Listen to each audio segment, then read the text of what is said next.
সম্মানিত সুধী মণ্ডলী, সবাইকে ভালোবাসা এবং শুভেচ্ছা জানিয়ে একটি বিষয় নিয়ে আলোচনা করব। আজকের আলোচ্য বিষয় হলো নেতিবাচকতার জন্য সবসময় তৈরি থাকুন। তাহলে কিভাবে তৈরি থাকবেন? শুরু করা যাক। সকালে যখন ঘুম থেকে উঠবেন, প্রথমেই নিজেকে এই কথাটি বলতে হবে যে আমি আজকে অসৎ, অকৃতজ্ঞ, বেত্তমিজ, মিথ্যাবাদী, জেলাস এবং রুড মানুষদের সাথে মুলাকাত করব, অর্থাৎ তাদের মুখামুখি হব। তারা এই যে এই অবস্থার মধ্যে আছে, এটি তাদের জন্য একটি সাফারিং। এটির সাথে তারা যুক্ত আছে, কারণ তারা জানে না ভালো এবং মন্দের মধ্যে পার্থক্য কি। কারণ আমি জানি আমি জানি যে কোনটা ভালো এবং কোনটা মন্দ। আমি জানি ভালোর সৌন্দর্য কি আর মন্দের বিশ্রী অবস্থাটা কি। তো আমি জানি যে আমি জানি যে যারা এই সমস্ত মানুষ বা এইসব মানুষ, তারা আমার মতোই, আমার সাথে কোনো না কোনোভাবে তারা যুক্ত। অতএব যখন আমি তাদের সাথে মুলাকাত করব এবং তাদের এইগুলোর সম্মুখীন হব, আমি এইগুলোর দ্বারা ক্ষতিগ্রস্ত হব না, আমার মনের উপর এইগুলোর কোনো প্রভাব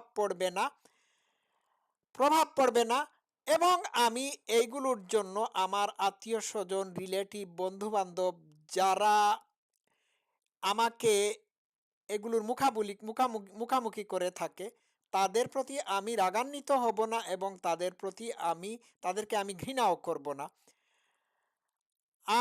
আমরা সবাই একে অন্যের সহযোগিতার জন্য। আচ্ছা, বিষয়টা এইটা আপনাকে বলতে হবে। এটি আমি প্রত্যেকদিন সকালবেলা ঘুম থেকে উঠে বলে থাকি। যখন আপনি নিশ্চিত হবেন যে আজকের দিনে এই সমস্ত মানুষের সাথে আপনার মুলাকাত হচ্ছে, আর মুলাকাত হচ্ছে যখন আপনি মনে করবেন, আর এরপরে যদি এদের সাথে মুলাকাত হয়ে যায়, মুলাকাত হওয়ার পরে তাদের এই সমস্ত ব্যবহারের সম্মুখীন হয়ে পড়েন, তখন আপনার আপনার মনে ততটা রিয়াকশন থাকবে না যতটা থাকার কথা, কারণ আপনি এগুলোর জন্য আগে থেকেই প্রস্তুত ছিলেন। তো এটি হরহামেশা হয়ে থাকে, ঠিক না? তো আপনি যখন এইভাবে ভাববেন যে যারা আপনার সাথে রুড বিহেভিয়ার করছে অথবা খারাপ বিহেভিয়ার করছে, তারা এই রকমই, এটা তাদের দৃষ্টিকোণ অনুযায়ী এটি তাদের কাছে রাইট, কিন্তু আপনার দৃষ্টিকোণ অনুযায়ী এটি আপনার কাছে রাইট না। তো আপনি যখন এও বুঝতে পারবেন যে তাদের রাইট রঙের মধ্যে কোনো পার্থক্য নাই, তারা এটি এই দুইটার মধ্যে পার্থক্য সৃষ্টি করতে পারে না, তখন আপনি তাদের প্রতি রাগান্বিত না হয়ে বরং তাদের প্রতি সহানুভূতিশীল হবেন, তাদের প্রতি আপনার দয়া হবে। আর আপনার মনে রাখতে হবে যে এদের সাথেই আপনার দিন শেষে চলাফেরা করতে হবে। তো এইগুলো যখন আপনি ভাববেন, তখন আপনি কাইন্ড অফ ব্রেইন ওয়াশড হয়ে যাবেন এই সমস্ত মানুষের ব্যাপারে। আহ, তো এই এই এই জিনিসটা সব সময় মনে রাখলে, খুব ভোরবেলা উঠে ঘুম থেকে উঠার পরপরই যদি এটি মনে করে থাকেন, তাহলে আপনার জন্য সব কিছু মোকাবেলা করা সহজ হবে। আর একটা কথা এইখানে আমি আবারও বলি, আপনাকে মনে রাখতে হবে যে সবাই আপনার মতো না। প্রত্যেক মানুষ তাদের টেন্ডেন্সি অনুযায়ী কাজ করে থাকে। প্রত্যেক মানুষের জীবনে একটা স্টোরি রয়েছে, জীবনের কোনো স্টোরি রয়েছে। তাদের আপব্রিঙ্গিং, তাদের ফেইথ, তাদের বিশ্বাস, তাদের পারিবারিক ব্যাকগ্রাউন্ড, সোসাইটি, সব কিছু তাদেরকে এইরকম হওয়ার জন্য কন্ট্রিবিউট করে থাকে। সুতরাং সবগুলো যখন বিবেচনায় নিয়ে আসবেন, তখন আপনার রাগান্বিত হওয়ার দরকার পড়বে না। আপনি একজন এনলাইটেন মানুষ হয়ে পড়বেন।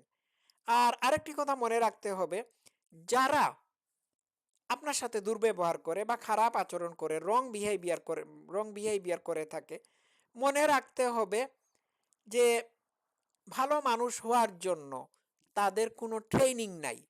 আপনার ট্রেনিং আছে, যদি আপনার থেকে থাকে। যদি আপনার ট্রেনিং থেকে থাকে, তাহলে অবশ্যই আপনি তাদের এই জিনিসগুলোকে সহজভাবে দেখতে পারবেন, সহজভাবে নিতে পারবেন।